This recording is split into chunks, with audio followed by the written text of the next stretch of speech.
आज आई पप्पा घरी येणार होते तर लेक तर आनंदात राहीलच ना.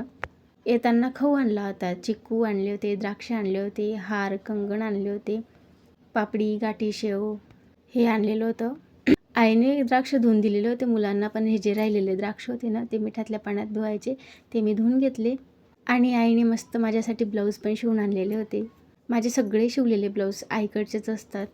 हे बघा, हे असं शिवलं होतं आणि याच्या बाही जी होती ना ती थोडीशी कट केलेली होती, अशी डिझाईनची बनवलेली होती. छान होतं, आता घातल्यावर समजेल कसं दिसतं तर. आणि हे दुसरं होतं व्हाईट कलरमध्ये आणि हे कोणत्या पण साडीवर मॅचिंग होईल असं होतं हे. आणि जे तिसरं होतं ना ते माझ्या साडीवरचं होतं. मी दुसरंच ब्लाऊज घालत होती साडीवर आणि हे ब्लाऊज आता शिवून झालं. आता घालून बघेल. अहोंचा वाढदिवस येईल ना त्या दिवशी घालेल. तसे तर मला साधेच ब्लाऊज आवडतात, पण मग आईने शिवून दिलं होतं की साडीवर थोडं फॅन्सी पण छान दिसतं म्हणून. मग म्हटलं ठीक आहे. संध्याकाळी उपवास सोडायचा होता, चतुर्थी होती, तर मी बनवली ती वरणबट्टी, मस्त कांद्याची भाजी.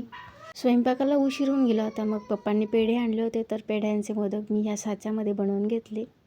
त्यानंतर गणपती बाप्पाची आरती वगैरे केली, नैवेद्य दाखवला. आणि असा होता आजचा व्हिडिओ. आवडला असेल तर लाईक शेअर सबस्क्राईब करायला विसरू नका. भेटूया अशाच पुढच्या व्हिडिओमध्ये. तोपर्यंत बाय.